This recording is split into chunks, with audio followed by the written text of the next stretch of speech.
Welcome to On Patrol. I'm Wayne Wright. On today's show, code enforcement, health, and public safety officers converge on another hotel along Fulton Industrial Boulevard. And later in the show, the issue of illegal dumping makes news again. We'll tell you where you can properly dispose of your trash and explain what happens when you don't. We'll talk about those issues on today's On Patrol.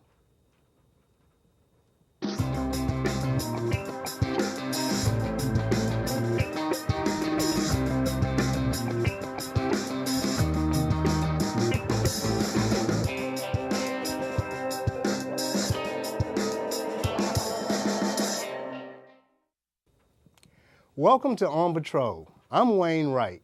Fulton County officials could enforce its newest tool in the fight against code enforcement violations in the county.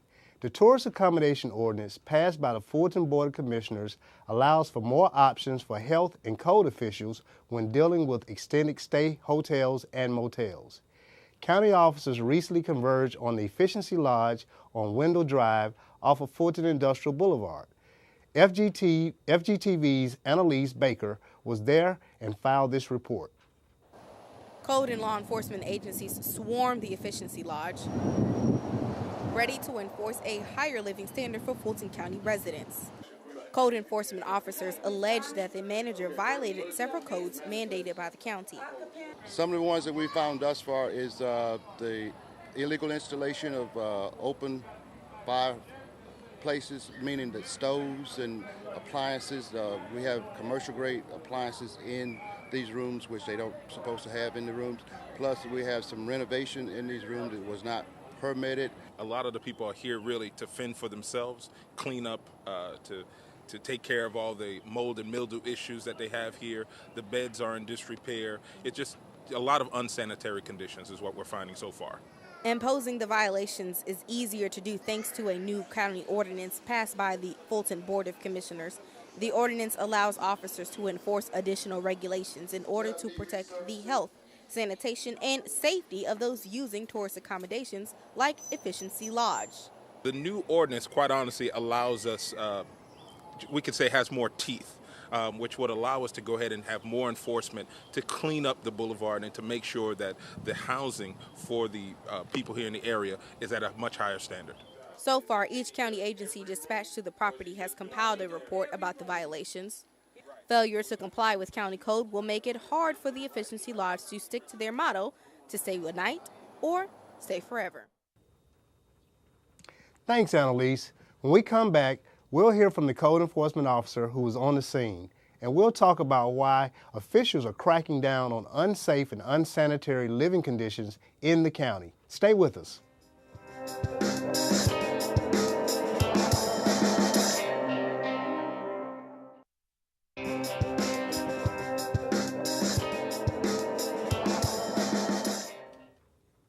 Welcome back. We're talking today about the enforcement of the Tourist Accommodation Ordinance in the county and how health and code officers are trying to make sure that all extended stay hotels and motels in the county are operating in a safe and legal manner. Joining me today is Lawrence Barron with Fulton County Code Enforcement. Thanks for being here, Lawrence. Thanks for having me. Recently, there was a joint task force operation which took place at the Efficiency Lodge, located in the Fulton Industrial area off Wendell Drive. Tell us about that operation and how it went.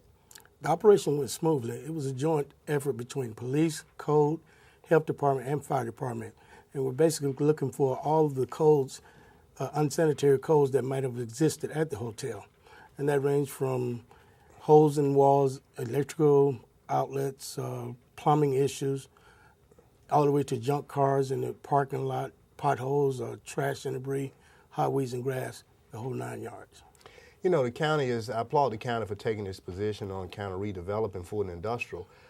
How beneficial has it been for police, fire, and code and health department to go in together as a joint effort, as opposed to you guys just going by yourself? It's been very beneficial. It actually gives us another set of teeth to get the things we need done as it relates to the different codes and the different agencies in the county. Lawrence, I understand that you're the primary point person in the Fulton Industrial area, and you're directly responsible for a lot of things that have happened and changes that have been made in the Fulton Industrial area. Roughly how many hotels do we have operating in the Fulton Industrial area? Well, roughly we had about 13 at any given time. It was 13 hotels along the corridor, 5 of which are now inoperable status. Over the years, there's been an unofficial change in the use of hotels as it pertains to guests staying in hotels. What problems has this caused in the area in terms of them not being short-term stays? Well, the property is actually zoned for industrial use, but over the years, it's actually been turned into a residential use. The hotels along the corridor were actually put in place to accommodate Six Flags, which is an exit up on 20 going west. Well, since that time, some of the hotels have been allowed to become residents for a lot of people. Actually, people are sending their kids to school from there. They actually live there. Wow. That's interesting because being a native of Atlanta, I'm familiar with the past history of the food industrial area. And you're right, those hotels were placed there to accommodate the Six Flags amusement park, in addition to a lot of the industrial companies that were there. Whenever their executives came in town or whatnot, they were good places for them to stay. The county recently passed what we call the Tourist Accommodation Ordinance. How beneficial will this ordinance be in helping you perform your duties and jobs as it relates to the hotels and motels in the food and industrial area? It will be very beneficial because now the hotels have to be responsible for like the guest list. They have to produce receipts, whatever, that's going to cut down on the people that's actually living there for long periods of time. Right. I had a chance to look through the ordinance, and you're right. One of the things that the ordinance calls for is the owners of these establishments have to make sure they maintain good records in terms of length of stays. It's my understanding that when you guys went out and did your inspections and they provided you with the listing of occupants in these hotels, you had people that have been living in these places for 8, 9, 10 years.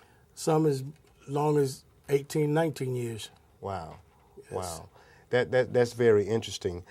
With a lot of the properties in the food and industrial area having out-of-state ownership or perhaps the ever-changing hands in terms of ownership, it must be pretty difficult for you to track down these owners when you have these code violations. How do you go about doing that?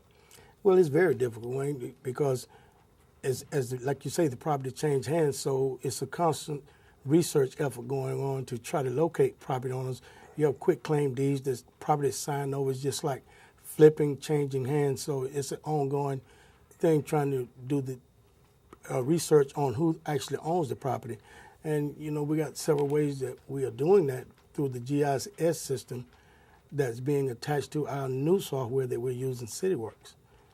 So it's an ongoing effort to try to locate these missing absentee property owners. Right. Now, I also understand that the Clerk of Superior Court has an office set up in your building, and that's pretty beneficial in terms of helping you track down these owners as well.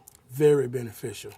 And we got several avenues that we use, GIS being one of them, and we got the IMAS World and the tax assessors along with the GIS. So it's just an ongoing situation as far as this research is concerned. Right. Now, getting back to the Tourist Accommodation Ordinance, one of the things this ordinance calls for, it allows for high volumes for police calls for service, in addition to health department inspection reports and code enforcement reports.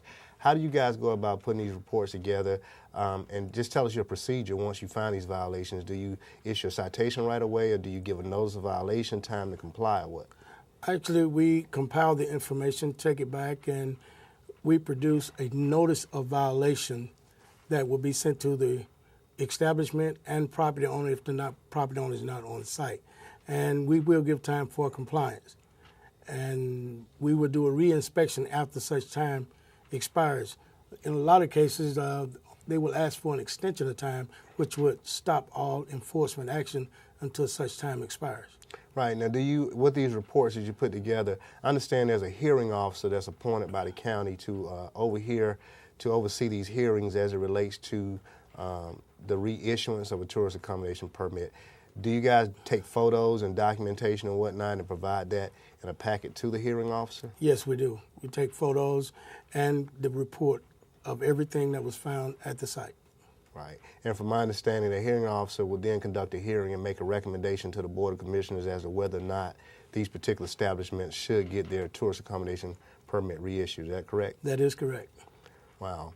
You know, in terms of the hotel industry on Fulton Industrial, you mentioned earlier that a lot of these places are now residents for individuals, and I understand there are actual school buses that come up and pick kids up at these particular hotels. That's correct. People, they come up, pick kids up from several other locations, and people actually go to work, live there, and that's their residence. Wow. Wow, that's amazing. And once again, that's why I applaud county officials for recognizing the need to redevelop Fulton Industrial. And one of the most important parts is the development of this tourist accommodation ordinance. So, Lawrence, I'd just like to thank you for your time. Thanks for all you're doing out there. Before we leave, I also understand that the CID, the Community Improvement District, you work closely with them on the redevelopment of the Fulton Industrial Corridor in these hotels? That is correct. Okay, well, good. Well, Lawrence, thanks for being with us today. Thanks for having me. When we come back, we'll tackle another big issue in the county, illegal dumping, and details on where you can legally get rid of your trash. Stay with us.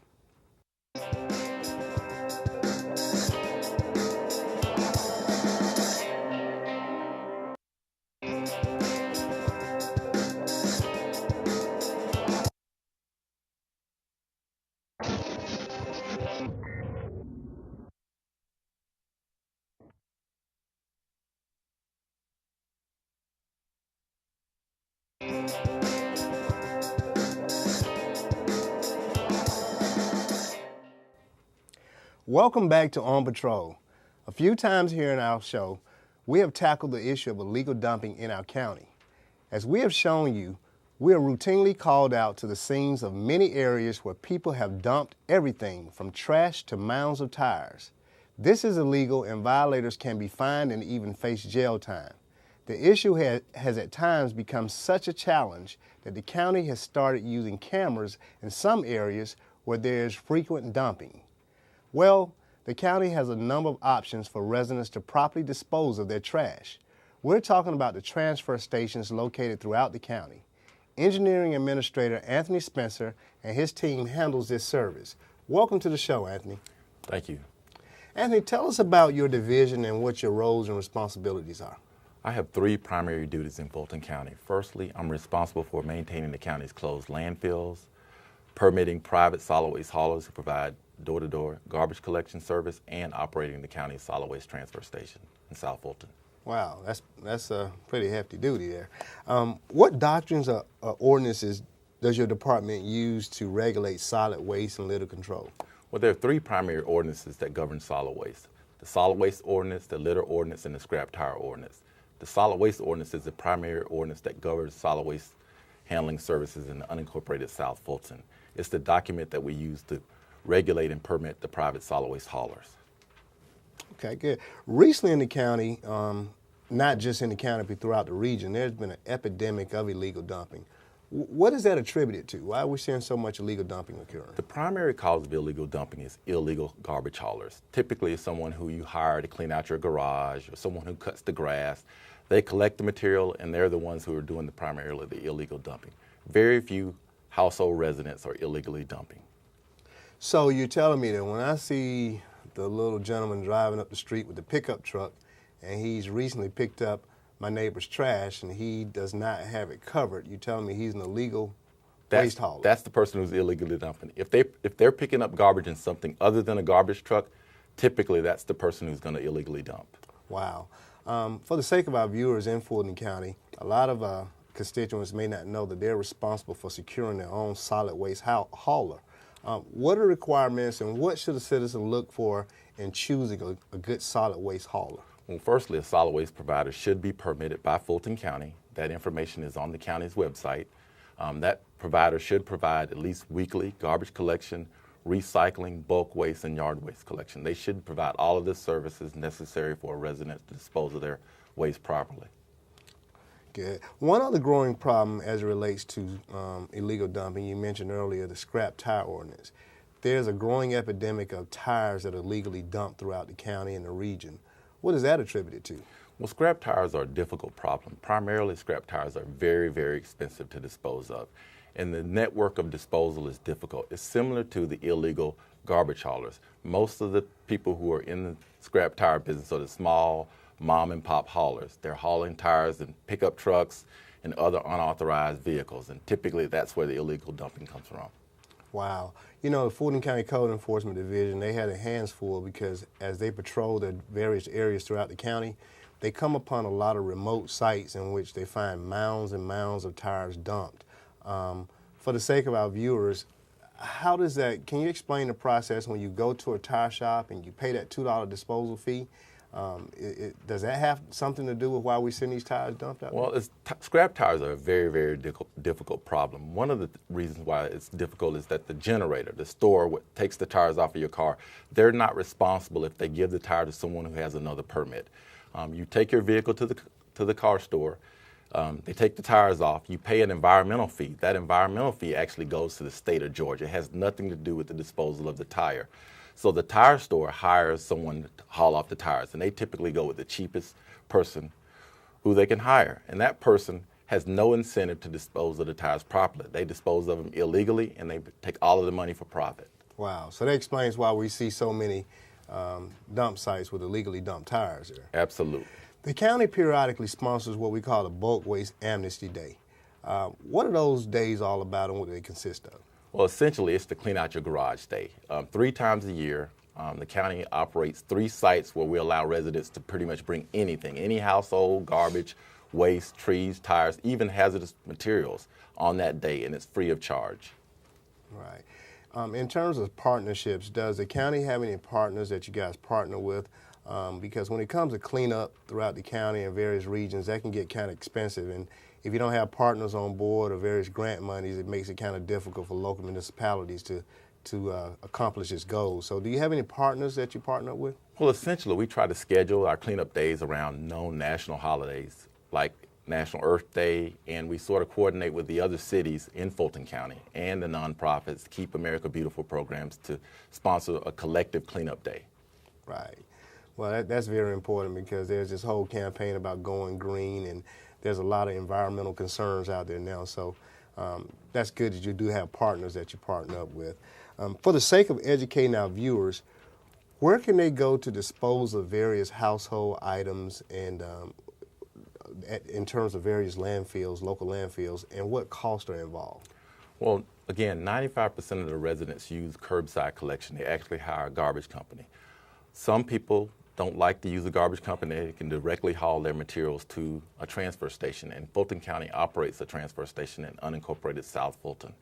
Essentially, they can bring anything that they would normally throw away from their house, and there's a nominal fee associated with it. Okay. Going back to those tires, do landfills, are they allowed to bring tires to landfills also? Typically, it's illegal to dispose of a tire inside of a landfill. Typically, tires are collected and they're typically chopped and reused, either as fuel, as playground material, or they're burned. Wow. You know, in recent months, we've had various sites throughout the county in which I know you've partnered up with Fulton County Code Enforcement and getting dumpsters delivered and whatnot. There's some certain nonprofit groups that are coming forward to offer their services. Is this a much needed, something that's needed to support what you do every day? Absolutely, because so many people illegally dump on vacant lots. It's very, very difficult. It's hard when we try to do road maintenance when there's unsanitary conditions. So we will partner with anyone who wants to do a significant cleanup. We'll provide the materials for disposal, and it works great. In terms of illegal dumping, when residents see illegal dumping that's taking place, or they notice an area that's kind of trashy along the county rights of way, what should they do, or who should they call? Well, essentially, they should either call code enforcement or they can call the Fulton County Public Works and report the information. And if it's in the right of way, we'll clean it up. Good. Well, in terms of the legal dumping that you see in Fulton County, would you say that it's pretty much the same as you see in nationwide across the nation, or would you say it's an issue that's kind of larger than what we're seeing across the nation in Fulton County? Well, illegal dumping changes. It's different in different communities. It depends on the sort of solid waste collection system they have. Typically in a community like unincorporated South Fulton, where you have residents who have choices about solid waste disposal, you'll have more illegal dumping. In some places where solid waste collection and disposal is mandatory and citizens have very few choices about disposal, there's very little outlets for solid waste to be disposed illegally. Right. As a warning to our viewers, I know the Fulton County Code Enforcement Division has utilized a section in the litter control ordinance that's allowed them to cite individuals who they've gone through and found newspapers or magazines or billing invoices, and they've actually put them in magistrate court and gotten some hefty fines. So as a warning to our viewers, can you tell them about that and why it would behoove them not to dump along the public right-of-way? Absolutely. The way the solid waste ordinance works is that you're supposed to use a solid waste provider for solid waste services. If you decide to self-haul to a transfer station, you have to have proof that you're disposing of your solid waste properly. So if your name or information is found in any illegally dumped garbage, you have to have an explanation for why it's there. Right. And what type of items does the landfill take? Are they allowed to receive? Well, essentially, if you're a homeowner, you can take anything to the landfill that would be generated in your home. TVs, recyclable material, garbage, trees, limbs, and there are typically some fees associated with things that are very, very expensive to get rid of, TVs, paint, some hazardous materials that may be more costly for the county to dispose of. Okay, good. And do you know the operating hours of the Merck Miles landfill? Are they The open Merck on Miles weekends? landfill is closed on Wednesdays and Sundays, and all the other days it's open between 8 o'clock and 4:30. Wow. Well, Anthony, we want to thank you for being on our show today. We thank you for your services that you perform for the constituents of Fulton County, and we look to have you again on the show in the future. Well, thanks for having me. When we come back, we'll give you more contact information. Stay with us.